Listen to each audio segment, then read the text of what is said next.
Hello, I am Alicia Collins. I am the CNO at Howard Memorial, and I am here today with Brittany Fannin, the Patient Care Unit Director, Jennifer Wright, she's the case manager, and Paul Cox, he's our Director of Rehab Services. We're here today to talk about case management, and Brittany and I both have been in case management in the past, and there have been several changes. So we just kind of want to make sure we update the community to those changes and what Swingbed is. So Jennifer, can you tell us what are some of the changes in case management? Sure. Recently, we have added a RN, Shelby Witherspoon. She is our utilization review nurse. Utilization review is the management of the patient's status in the hospital, inpatient, which is acute care, observation, or swing bed.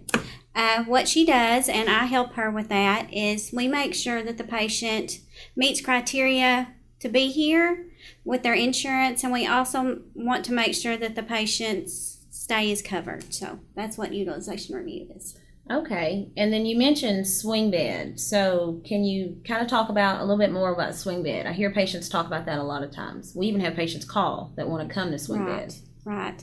And when I started here, I didn't know what swing bed was. It's actually a term Medicare uses for a patient that is an inpatient in the hospital for them to swing into a skilled nursing bed for rehab services, which is physical therapy, occupational therapy, speech therapy. They may need IV antibiotics, wound care, or palliative care.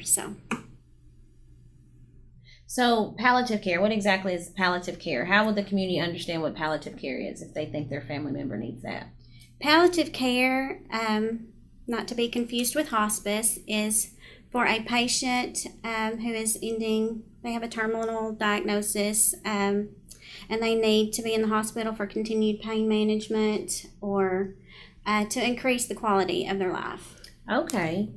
Now, I know Brittany used to get this question a lot when she was case manager about, is the patient really going to swing? Is the bed going to swing, or what's going to happen with the bed in the room? No, they stay in the same room. They'll still get the same care, the same nurses. They'll have their registered nurses, the hospitalist, either Dr. Sayer also sees his patients in the hospital, so he will be seeing his patients here. So they will stay here in the hospital. It's not going to like a nursing home. They will be in Howard Memorial Hospital.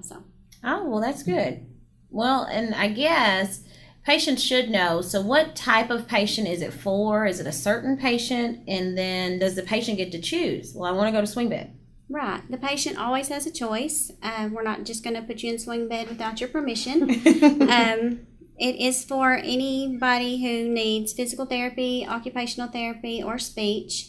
Say you've had a hip replacement or a knee replacement and you need to come somewhere close to home for those services, we can help you with that. If you need IV antibiotics, if you need wound care, any type of wound care, which has to be done by a skilled nurse, we can do that. And also if for palliative care, we talked about that earlier. Okay. Well, I know you mentioned PT, OT, speech. So a patient goes in a swing bed for PT, OT, or speech, which would be the therapies. Right. So Paul, can you kind of discuss the therapies? Like, what's the difference between physical therapy, occupational therapy, and then can you guys both explain what meets that requirement? Yeah, the physical therapy would be they're needing to work on transfers or they're needing to work on walking. Occupational therapy generally deals with more functional tasks like bathing, dressing, those type activities. Speech therapy, they may be working on feeding, speech therapy. All of those kind of interconnect together a lot of times. So a lot of times they're getting all three of those services at the same time. They generally aren't capable of going home yet, so they're working on functional tasks in those areas to be able to regain their independence. A lot of times requirements for that is they need to be able to actively participate. They can't just be lying in the bed necessarily, but they need to be able to make some attempts at therapy. They need to be willing participants. That's really a big part of why they're here, so they need to be really involved in their care and ready to participate when we come in to see them.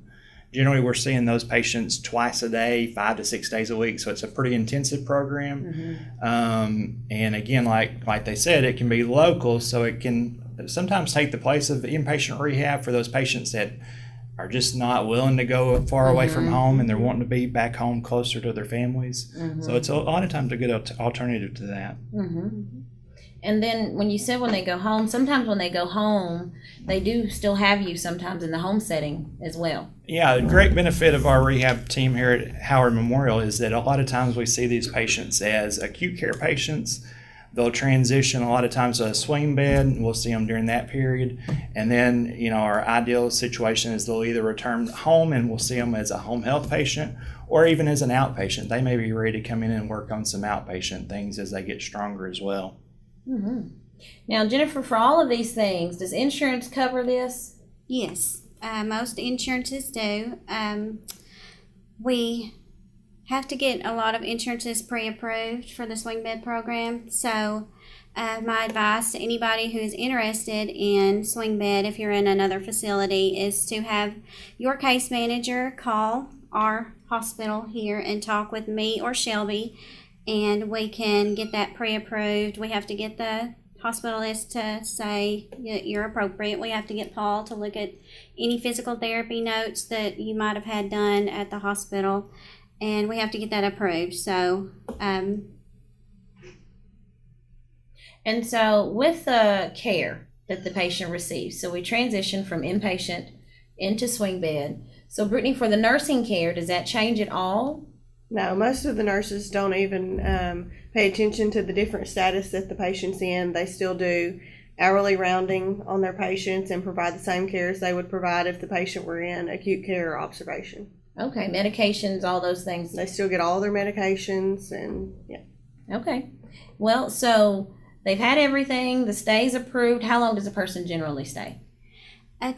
It just varies with the patient, but most stays are within 7 to 14 days. They can get up to 20 days. Most people don't stay that long. It's usually that 2 weeks. And then we have to get approval, by their insurance. So say they're here a week, a lot of times insurances will ask for updates. So we have to send in that information and we can get extra days. Okay. So that depends on also the goals that were The set. goals. Yeah, during all this time, we've set PT goals, OT goals, or speech goals, and we're working towards those goals, kind of keeping the patient updated on where they're at. At a certain point, they get to a point where they could do another type service. They could go home and get home health services or outpatient services, which is less intensive and I'm sure, less expensive for their insurance as well. Well, I hope as far as the community goes, all of you were able to understand what Swingbed is, what case management is, and what we try to do as a hospital to improve the health of our communities, to make sure that you get everything that you need before you leave Howard Memorial and discharge home. So thank you so much for your time and for taking time with us today.